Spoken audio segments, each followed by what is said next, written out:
Absolute theater in the Bronx. Pick it up, bottom of the eighth. Game tied at 3. 3-2 count to Austin Wells. Rips one into right, rattles around. Here comes Jazz Chisholm. And Jazz, who was not in the lineup last night, scores the go-ahead run to give the Yankees a 4-3 lead. A huge hit from Austin Wells. Then, Red Sox down to their final strike. Cedar Rafaela into right. Does it have enough? No. Aaron Judge there to make the catch, and the Yankees bullpen locks it down. David Bednar picks up the save. Trade deadline acquisition. For how much grief we have given the Yankees bullpen, they stand up on this night. 3 innings, allowing just 2 hits. Carlos Rodon goes 6 innings, gives up 3 runs, and the Yankees live to see another day, staving off elimination 4-3 in this one, as the Yankees and Red Sox will play a winner-take-all on Thursday. Get some instant analysis. Welcome in former first-round pick Lewis Brinson, who played 6 seasons in the big leagues. Lewis, this is why we love playoff baseball. This is why we love the game so much. It's for games like this that's absolute theater. What's your reaction to how that game played out in the Bronx? Absolute mayhem. You're right. You're expecting a series like this with the Red Sox and the Yankees, right? You know, I call it hell in a cell just because the Bronx is it's rocking at this time of year. The Bronx faithful want to see the Red Sox fall. This series is a great series. Obviously, the Red Sox taking game 1. With, you know, it still gets to me. You got 56 home runs on the bench in game 1. I just don't understand that call by Boone and the Red Sox or the Yankees there to sit those 2 guys. But that's why I'm sitting here talking to you and not managing a major league team. But great game today. Rodon giving you everything he had, kind of lost some gas there. Alex Cora not playing any games when it comes to his pitching, with his pitching staff, giving Bayo just 3 or 2 1/3 really to figure it out. And obviously the Yankees had a early count approach to swing early in the count against him. So you got to get him out of there and get a new arm in there. But everything that we expected this series to be, and the Yankees take game 2. So Aaron Boone sits Ben Rice in game 1, sits Jazz Chisholm in game 1, and those are the 2 heroes here in game 2. Austin Wells also a hero as well. Let's not forget about that. Right. You played in the big league, so you have the right to second guess Aaron Boone. Were there any decisions that either manager made here in game 2 that you said, what are they doing? Yeah, I go back to how Rendon, Aaron Boone came out to check on Rendon there, and he left him in. You got to go with your horse there. I definitely agree with that. You have faith and you have confidence in your workhorse there to get those outs that he needed, get that last out that he needed. But I thought that it ended up working out for him. But I thought that coming out in the 7th, maybe you start with a new arm, fresh arm, Fernando Cruz there from the bullpen. He let Rodon go. I kind of saw him kind of lose some gas in the 6th, late in the 6th inning.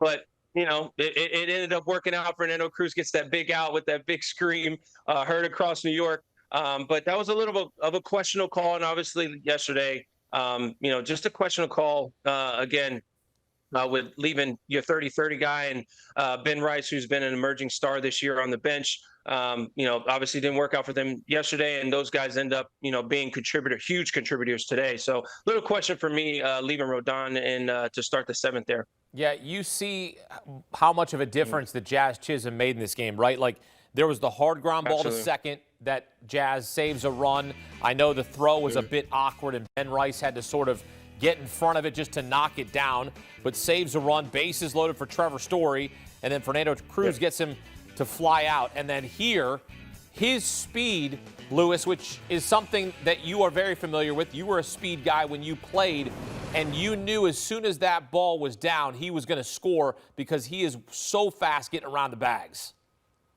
Absolutely. He's off with the pitch there. I noticed that on the replay. I'm like, man, he got around there pretty fast. Obviously, there's 2 outs, so you're off on contact. It hits that short wall out there. So it's a little bit of a questionable sin, but at the same time, late in the game, we got to win this game. Got to win the game, win or go home for the Yankees. And knowing Jazz and knowing how fast he is, again, him being off with the pitch, and it still was sort of a close play at home plate.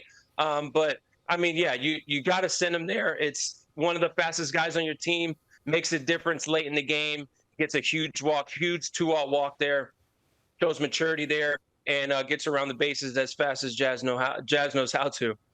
I want to take you back to the first inning because we've said his name multiple times here. Ben Rice in the lineup. He sets the tone with that 2-run homer in the bottom of the first inning. How critical was that considering what happened on Tuesday night? Bottom of the ninth, bases loaded, nobody out, and they don't score a run. To be able to set the tone early, how impactful was that for the Yankees? Absolutely. I look at it as a vibe check for the Yankees. Getting Ben Rice and getting Jazz Chisholm back in your lineup, those set the vibes. You got your regular lineup. You got Trent Grisham leading off again. You got Judge behind him. Then you got you got Bellinger. Then you got Ben Rice again. Ben Rice has had an emergence of a season. You know, he's coming out as a big-time rookie, looking to be their starting first baseman next year. You get him in the lineup. You get him with a huge 2-run homer to start to kind of jumpstart your team after, you know, leaving as many runs on the base pass as they did. Then you get Jazz up there with saving a couple runs there, making obviously Aaron throw, but ended up working out for him. Didn't send Eaton from third base there, but you need those guys in lineup. Again, I talk about the vibe check in a lineup. Those guys are vibe checks for you. Obviously, Ben Rice is a huge part of that lineup, lefty or righty on the mound. Same thing with Jazz. Those guys, one swing of the bat can change the whole game. So having those guys in the game today, obviously you see it paid dividends for the Yankees. But Ben Rice is an aircraft carrier for them, one of the aircraft carriers for them, somebody that the other team has to circle on their lineup card for sure. I want to give credit to the Yankees bullpen because you and I have certainly criticized them all season long, and rightfully so. Mm-hmm. But 3 guys come in, Fernando Cruz, Devin Williams, and David Bednar. And Devin Williams has been much maligned all season long in pinstripes. They got him in the offseason. They want him to be their guy, had a rough year, was shaky, sometimes solid. David Bednar, not as locked down as they get him at the trade deadline. They thought maybe this is our guy that's going to be the guy that leads us deep into the postseason. And on this night, this is exactly the guys they got, that they shut it down. This is what you need from this Yankee bullpen as you chase another World Series title. Absolutely. Those guys bared down tonight. They showed why they got those guys. They showed why they needed those guys, and they need those guys to step up in big moments like they did tonight. Now, obviously, like you said, me and you have criticized the Yankee bullpen as any member of the media or anybody, any Yankee fan has done all year. I know they held their breath when Devin Williams came in. I mean, let's be honest here, but he came in, he did his job, he got his changeup working, he got his fastball up in the zone with that hop working, and then Bednar has been their shutdown guy. He's been the best guy out of their bullpen since he's come over at the trade deadline. But those guys stepped up when they needed to step up. So I look for them to ride this wave, ride this confidence in tomorrow. I look for Aaron Boone to, if they have a nice lead tomorrow, be able to trust this bullpen, maybe trust Luke Weaver to go back out there and get you 3 big outs. But those guys showed a lot of fight today and a lot of grit, and I'm happy that they finally got it together because they look good tonight. All right, so we look ahead to Game 3, a winner-take-all. Boston has won 2 of the last 3 winner-take-all games, and we are going to have 2 rookies making their first postseason start. Cam Schlittler, who's from Massachusetts, and Connolly Early, who just made his MLB debut some 21 days ago. This is a huge stage for both managers to send out 2 rookies with the season on the line. Your expectations are what? It's going to be a good game. I think the expectations are it's going to be a short leash. I'm expecting those guys to pitch their game. Obviously, I want to see if they can control their emotions. Big time game. You're playing in the jungle. You're playing in the Bronx for both these guys, no matter if it's Schlittler or Early. Yep. Am I saying his name right? Early. Exactly. So exactly. Connolly Early. So those are young guys. Obviously, again, you got to control your emotions. You got to control the moment. There's going to be a lot of juices flowing. You're going to be really excited. First postseason start. It's going to be loud. There's going to be a lot of stuff yelled at you beginning of the game early. So I look for those guys to try to control their emotions, fill up the strike zone, give their team a chance to win. But I do look for an early leash from both managers if they see any type of wavering or any type of not being in control of the strike zone or in control of the moment. You also have to watch body language in that in that aspect. You got to watch these guys, make sure they're not, getting too high, getting too low, staying even keel, and again, filling up the strike zone, getting big outs, and giving your team best chance to win. But it's going to be a good one. These guys are going to be juiced up, and I know these guys ain't going to sleep tonight, so I'm excited to see it tomorrow. Do you think that Aaron Boone's job is on the line on Thursday night? That's a tough one. I don't think so. I think Aaron Boone has done an exceptional job. I mean, listen, he took this team to the World Series last year. You do have players on your team that the talent on this team is well enough and good enough to make it to the World Series, but there are some questionable calls, that you could say that Yankee fans obviously have had questions about, but I don't think so. I don't think his job's on the line tomorrow. I think the team goes as Aaron Boone goes, and hopefully they can pull out a win. But in my humble opinion, I don't think so. I don't think his job's on the line tomorrow. Maybe if they listen to a lot of the media, listen to a lot of stuff that's going on, said by fans and said by everybody that has an opinion outside of the organization, maybe so. But at the same time, I think Aaron Boone has done a great job controlling this team, controlling the superstars on this team. He has a great group to work with, a great group of young and veteran guys to work with.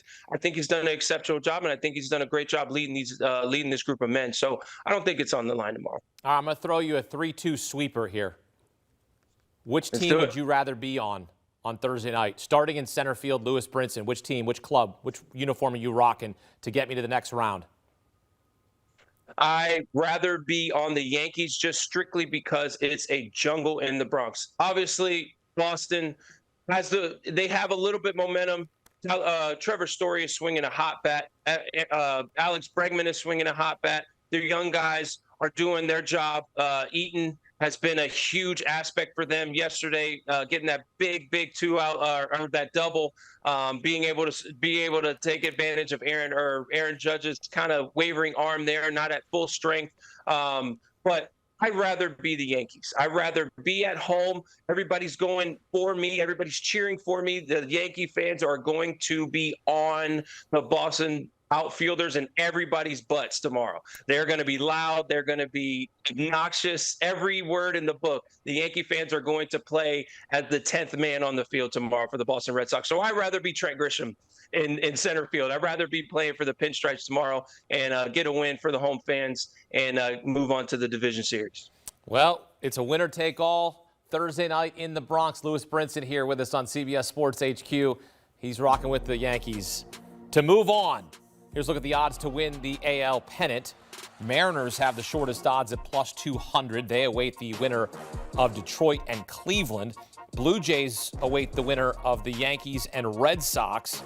Yankees won the American League last year. Going to have to take down the Red Sox on Thursday night back in the Bronx. And let's get right to the site. Welcome in CBS Sports national baseball reporter Julian McWilliams, who joins us from Yankee Stadium. Both of these first two games have been incredible, thrilling, drama. Your reaction to how this one played out as the Yankees rally to win it? Yeah, I was here in 2018 when Judge hit the home run off for Liam Hendricks in the wild card game. I think today was a little bit louder, right? It was the loudest I've ever heard this stadium. It was pins and needles the entire game because the Red Sox at times they were down, but they seemed in total control. You look at the people that they brought, the players that they brought in. Justin Wilson, Garrett Whitlock was a guy. Steven Matz and Justin Wilson, Zach Kelly. Those are the guys that you need to get to, and the Yankees didn't get to them. They got to Garrett Whitlock, and Garrett Whitlock only gave up a run, hasn't given up a run since August 17th, an earned run. So that goes to show you just never know in these games. It was just a thrilling atmosphere. The two guys that were on the bench for the Yankees in Game 1, Ben Rice, Jazz Chisholm, they play, as I said, hero ball. They come in and absolutely make an impact.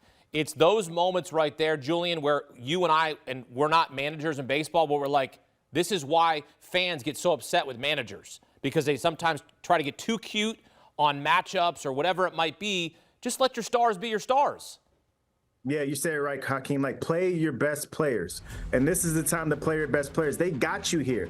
These guys got you. I mean, Jazz Chisholm, look at him right there. He was flying around the bases. He obviously was moving on the pitch because it was a 3-2 count. But He was getting around those bases. He's a game changer. And not only that, he kept the ball in the infield on the Masataka Yoshida play, a hit that went up the middle. He kept it in the infield. That probably would have been 2 runs. So you look at it, the impact of the game, Ben Rice's impact of the game, it's huge. I want to take you back to the 7th inning.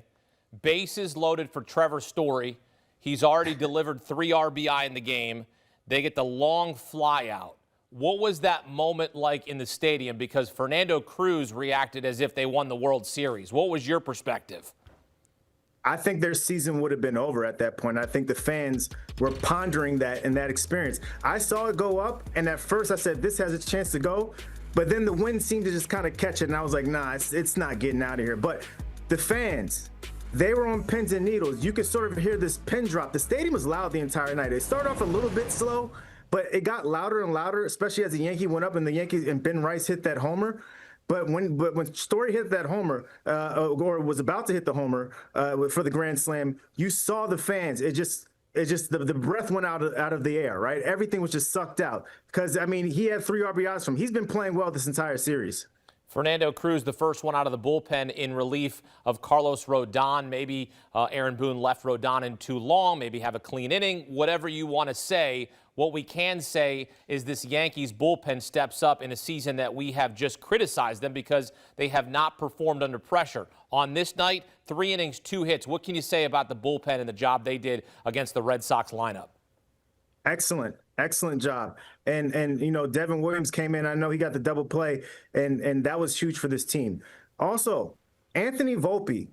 I know we've criticized him the entire season, but at the same time, you have to compliment him on the way he's been playing. He's been making plays. That double play ball that Devin Williams threw to him, it was up in the air a little bit, right? He had to come down and get it, step on the bag, and get over and get the ball to first base.